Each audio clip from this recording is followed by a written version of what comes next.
The recent fatal shootings and the subsequent unrest in my new hometown of Charlotte is just another in a long stream of events that has shaken this nation. Just like you, I have been deeply affected by the images we all see, the sense of frustration that follows. At a time when we celebrate the recent opening of the spectacular National Museum of African American History and Culture, which speaks to how far we've come as a people and as a nation, the shootings and the protests in the street remind us yet how far we have to go. In fact, after moving to Charlotte from outside of Dallas, where we still mourn the recent tragedy there, it seems like no community is immune to the heartbreak resulting from these events. Two of our hospitals, the Carolinas healthcare system, were on the front line of treating officers and protesters alike, and in the midst of the chaos and unrest, my chief physician for emergency services said this: "We have the best job in the world. We are entrusted to care for every patient entering the front door of our hospitals no matter what. The mentally ill, the disenfranchised, and those living at great peril. Everyone, all ages, all races, all illnesses, 24/7, 365. The spirit expressed in his comments is the reason I feel it's such a privilege to be in the healthcare profession. At a time when our communities seem increasingly polarized, the opportunity to make a difference in this profession, whether you're a bedside caregiver, an executive, or a board member, has never been greater.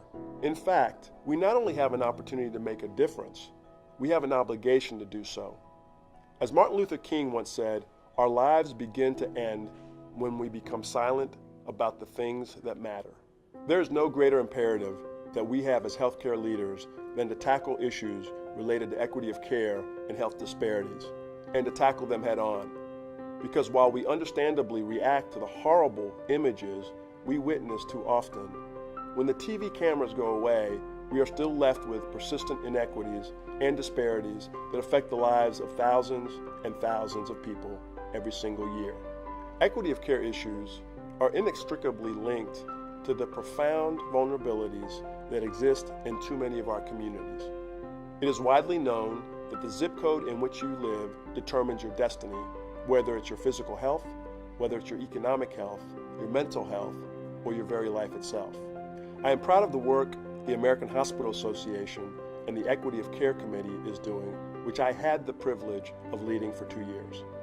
We launched the Equity of Care Pledge campaign, which started a dialogue throughout the nation among more than 1,000 hospitals, each signing a pledge to work in good faith to improve our communities by adopting a core set of goals. Those goals include diversifying our C-suites and governance tables to reflect the communities that we serve.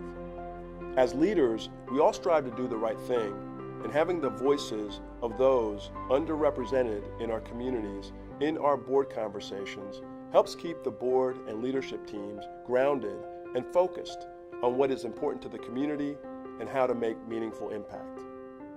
The pledge also challenges us as healthcare leaders to ensure that our caregivers understand the culture, understand the neighborhoods, and the customs of those we serve, and to educate our staff accordingly to be culturally competent when providing care.